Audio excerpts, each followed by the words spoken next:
আসসালামু আলাইকুম। প্রিয় দর্শক, বিএনপি সরকার দায়িত্ব নিয়েছে, এখনো কিন্তু খুব এক মাসও হয়নি, 20 দিনও হয়নি, কিন্তু এরই মধ্যে নানা আলোচনা এবং এদের নানা কর্মকাণ্ড দেখে অনেকে বলতে শুরু করেছেন যে সকালটা কেমন যাচ্ছে সেটা দেখতে হবে। সকালে আমরা অনেক কিছু দেখেছি এ পর্যন্ত, কিছু কিছু আচরণ আমাদের ভালো লাগেনি, আমরা বলেছি, অনেকেই বলেছে। আবার কিছু কিছু আচরণ কারো ভালো লেগেছে, কারো ভালো লাগেনি। আবার কিছু আচরণ সবারই ভালো লেগেছে। আজকে আমি কয়েকটা পয়েন্ট নিয়ে কথা বলবো যে আসলে সরকার নমুনাটা আমরা কেমন দেখছি। আমি তারেক রহমানকে দেখে সত্যি কথা বলতে গিয়ে আমি স্বীকার করতে চাই এবং আমি স্বীকার করব যে তারেক রহমানের কর্মকাণ্ড কিন্তু আমার পছন্দ হচ্ছে। মানে উনি নিজে যা করছেন একটার সঙ্গে একটা তুলনা করে আমার মনে হচ্ছে যে না, বোধ করি দেশে একজন যোগ্য লোকের হাতে পড়েছে। কিন্তু তার টিম নিয়ে আমার একটু আনহ্যাপিনেস আছে। তার টিম যা করছে সেটা বুঝতে পারছি না। তারেক রহমানের আগের যে ঘটনাগুলো, কয়েকটা ঘটনা আমরা দেখেছি যে উনি সরকারি গাড়ি নিচ্ছেন না, তেল এবং ড্রাইভারের খরচ উনি বহন করছেন, এগুলো খুবই ইতিবাচক। আবার ওখানে দুঃখ ছিল আমার যে ওনার মতো এরকম একটা ইতিবাচক সিদ্ধান্ত উনি নিলেন, সেটা ওনার মন্ত্রিসভার খুব বেশি লোক কিন্তু এটা ফলো করলো না। এটা আমার জন্য একটু বেদনা দিয়েছে আর কি। যাই হোক, আমি একটু হতাশ হয়েছি এই কারণে যে উনি যা করতে চাচ্ছেন তাকে উনি করতে পারবেন কিনা বুঝতে পারছি না। উনি দুর্নীতির বিরুদ্ধে যেরকম একদম কঠোর একটা ব্যবস্থা নিয়েছিলেন যে দুর্নীতির গলা টিপে ধরবে, এবং আমি নিজেও মনে করি এদেশের উন্নয়নের পথে যতগুলি বাধা আছে তার মধ্যে সবচেয়ে বড় বাধা হচ্ছে দুর্নীতি। কিন্তু সেই দুর্নীতির ব্যাপারে ওনার যারা মন্ত্রী আছেন তারা কি ওনার সঙ্গে ওনার যে মনোভাব সেই মনোভাবকে ফলো করতে পারছেন? এটা নিয়েও কিন্তু আমার একটু দ্বিধা আছে। আজকে দেখলাম টিআইবি মানে ট্রান্সপারেন্সি ইন্টারন্যাশনাল বাংলাদেশ, তারা একটা প্রেস কনফারেন্স করেছে এবং সেই প্রেস কনফারেন্সে তারা কিন্তু এই কথাটা উল্লেখ করেছে এবং তারা বলেছে যে সরকার যে দুর্নীতির বিরুদ্ধে কঠোর বার্তা দিতে চাচ্ছে তার সঙ্গে বাংলাদেশ ব্যাংকে তারা যে গভর্নর নিয়োগ করেছে সেটা সাংঘর্ষিক, সেটা সামঞ্জস্যপূর্ণ নয়। এবং তারা বলছে দুর্নীতির বিরুদ্ধে খালি মুখে বললেই হবে না, সেটা দলীয় পর্যায়ে কঠোর বার্তা দিতে হবে, না হলে এটা হবে না। এবং টিআইবির যিনি নির্বাহী পরিচালক ডক্টর ইফতেখারুজ্জামান, উনি কি বলেছেন আমি আপনাদের একটু পড়ে শোনাই। উনি বলেছেন, গণমাধ্যমে প্রকাশিত তথ্যে দেখা গেছে যে নবনিযুক্ত গভর্নরের ক্ষেত্রে জোরালো স্বার্থের সংঘাত বিদ্যমান। এমন নেতৃত্বের হাতে কেন্দ্রীয় ব্যাংক নিরাপদ নয় এবং এর ফলে নজরদারি সংস্থা হিসাবে বাংলাদেশ ব্যাংকের নিরপেক্ষ ভূমিকা পালনের সুযোগ বিঘ্নিত হবে। দেখেন, এই বাংলাদেশ ব্যাংকের গভর্নর নিয়ে কিন্তু শুরুতেই একদম প্রথম দিনেই কিন্তু আমি বলেছিলাম এটা ঠিক হচ্ছে না, এবং এটা যে ঠিক হচ্ছে কি হচ্ছে না এই ব্যাপারে সরকারের দিক থেকে কিন্তু আমরা কোনো ধরনের ব্যাখ্যা অথবা বিশ্লেষণ পাইনি। সরকারের ভাবখানা, বিশেষ করে অর্থ মন্ত্রণালয়ের যিনি দায়িত্বে আছেন মিস্টার আমির খুসরো মাহমুদ চৌধুরী, উনি যেভাবে এটা প্রতিক্রিয়া প্রকাশ করেছেন আমার তো হতাশ লেগেছে। মানে উনি যেন কাউকে পাত্তাই দিতে চাচ্ছেন না। উনি বলতে চাচ্ছেন আমাদের একটা প্ল্যান আছে, আমাদের প্ল্যান আমরা বাস্তবায়ন করব। কেন ভাইয়া, আপনার প্ল্যান কি? জনগণের প্ল্যানের বাইরে আপনার প্ল্যান থাকবে কেন? এরকম প্ল্যান তো আওয়ামী লীগের আমলে ছিল, লুটপাটের প্ল্যান। আপনি কি সেই প্ল্যান ধারাবাহিকতা চাচ্ছেন? আপনার বাড়ি চট্টগ্রাম, চট্টগ্রামেরই একজন তো বাংলাদেশে লুটপাটের ইতিহাসে একটা ইতিহাস রচনা করেছেন মিস্টার এস আলম। যোগাযোগ হয়ে গেছে নাকি ভাই? এ ধরনের প্রশ্ন কিন্তু আমরা করবো। ভাই, আমার দেশটাকে কে নিয়ে যাচ্ছে? আপনার প্ল্যানটা কি? নতুন সরকারের প্ল্যান থাকবে, আপনাকে সেই প্ল্যান এক্সপ্লেন করতে হবে। আপনি যেই হন না কেন আপনাকে বলতে হবে কেন আপনি এই একজন গার্মেন্ট ব্যবসায়ীকে বাংলাদেশ ব্যাংকের গভর্নর বানাচ্ছেন। আপনি ব্যাখ্যা করেন, আমরা ব্যাখ্যাটা শুনি। ব্যাখ্যা তো করতে পারতেছেন না, কারণ আপনার কাছে কোনো ব্যাখ্যা নাই। যে উদ্দেশ্যে আপনি করেছেন সেই উদ্দেশ্যটা আপনি ব্যাখ্যা করে কারো কাছে আপনি এটাকে জাস্টিফাই করতে পারছেন না। এটা তো হবে না। আপনি যেই হন, অর্থমন্ত্রী হন, যেই হন, আমরা তো আপনাকে প্রশ্ন করব। আজকে এই যে টিআইবির পক্ষ থেকে অফিসিয়ালি প্রেস কনফারেন্স করে বলা হলো যে যাকে আপনারা দিয়েছেন তাকে দেওয়ার মাধ্যমে সরকারের দুর্নীতির বিরুদ্ধে যে আপোষহীন মনোভাব তার সাপোর্ট এটা করে না। এই যে কথাটা বললো, শুনতে ভালো লাগছে। আমি যদি বিএনপির সমর্থক হই, ধরেন আমি বিএনপিকে ভোট দিয়েছি, ধরেন আমি বিএনপির সাফল্য চাই, টিআইবির এই বক্তব্য শুনতে কি আমার ভালো লাগবে? আমার তো ভালো লাগবে না, আপনার লাগতে পারে, কারণ আপনার অন্য কোনো লাভ টাভ থাকতে পারে, কিন্তু আমার তো ভাই একজন নাগরিক হিসেবে ভালো লাগে নাই।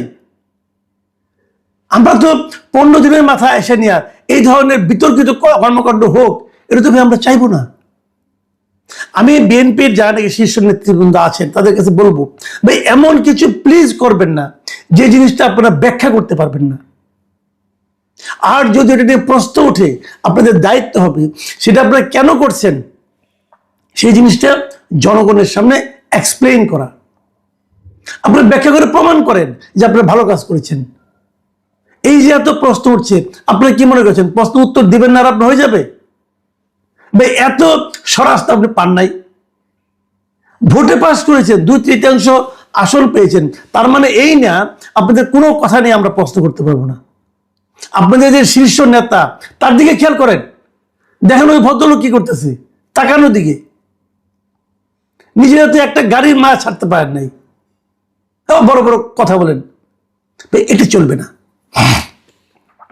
দেখেন আমি এই টিআইবির যিনি নির্বাহী পরিচালক আছেন ডক্টর ইফতেখারুজ্জামান, তার আরেকটা বক্তব্য আমি আপনাদেরকে আরেকটা কোট আপ করছি আপনাকে। তিনি বলেছেন, তিনি আশঙ্কা প্রকাশ করে বলেছেন যে এই ধরনের নিয়োগের মাধ্যমে বিতর্কিত ব্যবসায়ী গোষ্ঠী বা অর্থ পাচারকারী শীর্ষ ব্যক্তিরা পুনরায় কর্তৃত্ব ফিরে পাওয়ার সুযোগ পেতে পারে, যা রাষ্ট্রের জন্য কোনোভাবে কল্যাণকর হবে না। এই কথার কি জবাব দিবেন? আমি জনাব তারেক রহমানকে অনুরোধ করব, এই বিষয়ে আপনি হস্তক্ষেপ করুন, জরুরি ভিত্তিতে করুন, পরে কিন্তু আর সময় থাকবে না। আমি আরেকটা ঘটনা বলবো আজকে, সেটাও একটা প্রেস কনফারেন্সের বক্তব্য। সেই বক্তব্য দিয়েছেন প্রধান বিরোধী দল জামায়াতে ইসলামী। জামায়াতে ইসলামী বলেছেন যে ইলেকশনের যে ইঞ্জিনিয়ারিং হয়েছে, এটা উনি দুটো ঘটনার কথা বলেছেন এবং বলছেন এই দুজন উপদেষ্টাকে, সাবেক দুজন উপদেষ্টাকে জিজ্ঞাসাবাদ করতে হবে। এই দুই উপদেষ্টা কে কে? একজন সৈয়দ রিজওয়ানা হাসান আর একজন হলো খলিলুর রহমান। খলিলুর রহমানকে যেদিন নিয়োগ দেওয়া হয় সেই দিন বলেছিলাম এটা আপনারা করে ঠিক করলেন না। এই ক্ষেত্রে অন্য কোনো ব্যাখ্যা পেলাম না, এবং এই ব্যাখ্যাটা আমি স্বয়ং প্রধানমন্ত্রী তারেক রহমানের কাছে দাবি করছি যে আপনি তাকে নিয়োগ করেছেন, কেন করলেন? আপনি কার কাছে ধরা আছেন? আমরা কিন্তু এমন প্রধানমন্ত্রী চাই না যেই নাকি নিজের ইচ্ছায় কাজ করতে পারবেন না, যেই নাকি অন্য কারো কাছে ধরা থাকবেন, মানে কারোর কাছে তার কোনো এক ধরনের জবাবদিহিতার ব্যাপার থাকবে। এটা কিন্তু আমরা চাই না ভাই। হোয়াই খলিলুর রহমান? এখন এটা কি হয়েছে, যে আশঙ্কাটা আমি তখন করেছিলাম সে আশঙ্কাটা আজকে জামাত উচ্চারণ করছে। জামাত বলছে যে ওই ইলেকশন, ওই তত্ত্বাবধায়ক সরকার যে নিরপেক্ষ ছিল না, তারা এই অভিযোগ করছে দুটো ঘটনা দিয়ে। একটা খলিলুর রহমানকে এখানে পররাষ্ট্রমন্ত্রী বানানো, আর দ্বিতীয়টা তারা বলছে যে সৈয়দ রিজওয়ানা হাসান, উনি আজকে ওনার একটা ইন্টারভিউ প্রচারিত হয়েছিল, সেই ইন্টারভিউ উনি যে কথাগুলি বলেছেন সেই কথার প্রেক্ষিতে উনি এই জামাতের যে নায়েবে আমির আছেন তাহের সাহেব, উনি একটা মন্তব্য করেছেন এবং উনি বলেছেন যে উনি নিজেই স্বীকার করেছেন যে ওনারা জামাতকে আসতে দেননি। এবং উনি কি বলেছেন, সৈয়দ রিজওয়ানা হাসান, মানে তার ভাষায় আর কি উনি যেটা বলছেন আর কি, মানে রিজওয়ানা হাসান যে কথা বলছেন যে নারীদের উপযুক্ত অধিকারকে নিশ্চিত করতে পারেনি, তারা বিরোধী দলে থাকলেও আমরা কিন্তু তাদের মূল ধারায় বা প্রধান শক্তি হিসেবে আসতে দেইনি। তার মানে উনি আসতে দেননি। উনি বলতে চাচ্ছেন যে জামাতের কাছে নারীদের অধিকার নিয়ে প্রশ্ন আছে, এবং প্রশ্ন আছে বলেই ওনারা জামাতকে, যদিও জামাতের বিরোধী দলে আছে, কিন্তু জামাতকে ওনারা মূল ধারায় মানে মূল শক্তি হিসেবে, প্রধান শক্তি হিসেবে আসতে দেননি। ভাই আপনারা দেওয়া না দেওয়া কে? তার মানে আসতে দেওয়া না দেওয়ার ব্যাপারে ওনার একটা ভূমিকা ছিল ওনাদের মানে এই অন্তর্বর্তীকালীন সরকারের। এই ধরনের কথা যদি বলে তো ওনাদেরকে জিজ্ঞাসাবাদ করা উচিত। আসলে কি তাহলে ইঞ্জিনিয়ারিং হয়েছে? আসলে কি তাহলে মানে জামাতকে আসতে না দেওয়ার জন্য নানা ধরনের কর্মকাণ্ড হয়েছে, ফন্দি ফিকির হয়েছে? এটা তো কোনো কথা হলো না। আবার তাদের একজনকে আইনে আপনি যখন উপদেষ্টা বানালেন তখন তো অনেকে সন্দেহ করতেই পারে, তাহলে আপনারা জানতেন এই ষড়যন্ত্রের ব্যাপারটা, এই ইঞ্জিনিয়ারিং এর ব্যাপারটা আপনিও জানতেন, এবং তারই পুরস্কার স্বরূপ ওনাকে নিয়ে আসছেন। জামাত তখন এটাও বলছে যে লন্ডনে আপনাদের সঙ্গে এই আন্ডারস্ট্যান্ডিং হয়েছিল। আমার কথা হলো এমন কাজ কেন করবেন যে কাজ করলে প্রশ্ন উঠবে। দেখেন আপনার প্রধান বিরোধী দল যেটা আছে, যারা আছে, তারা যখন এই প্রশ্নগুলি উঠায় তখন কিন্তু এই প্রশ্নগুলিকে আপনি উড়িয়ে যেতে পারবেন না, আপনাকে এটা এক্সপ্লেন করতে হবে। কেবল তাই নয়, নির্বাচনটা যে সঠিক হয়েছে, অবাধ হয়েছে, সুষ্ঠু হয়েছে, সেটা আপনাকে প্রমাণ করার জন্য জামাতের যে দাবি, এই দাবিকে আপনাকে গুরুত্ব দিতে হবে।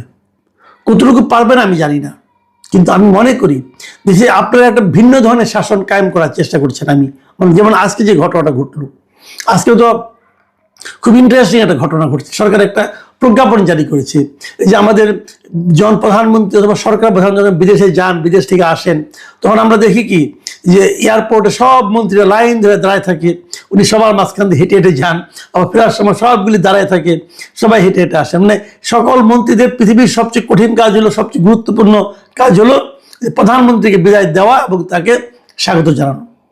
নতুন প্রধানমন্ত্রী বলছেন এগুলি চলবে না, মাত্র 4 জন লোক যেতে পারবে, অনলি 4। এবং তারা কে কে? জাতীয় সংসদের চিফ হুইপ, মন্ত্রী পরিষদের সচিব, প্রধানমন্ত্রীর মুখ্য সচিব এবং একজন জ্যেষ্ঠতম মন্ত্রী, মানে সবচেয়ে সিনিয়র মন্ত্রীদের মধ্যে একজন মন্ত্রী। এই 4 জন থাকবেন, আর কেউ না। অবশ্যই এটা ইতিবাচক দিক। আমি মনে করি যে ওনার যে মন মানসিকতা ডিফারেন্ট টাইপের, সেটা উনি প্রমাণ রেখেছেন।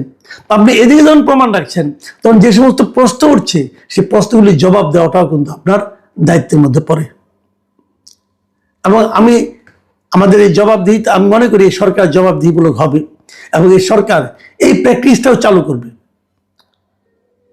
সংশ্লিষ্ট মন্ত্রী হোক অথবা তথ্যমন্ত্রী হোক অথবা খোদ প্রধানমন্ত্রী হোক, প্রত্যেকটা প্রশ্নের আমরা আপনাদের কাছ থেকে জবাব চাই।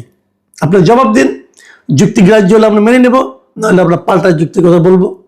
কিন্তু জনগণের কাছে নিজেদেরকে ওপেন রাখার চেষ্টা করেন।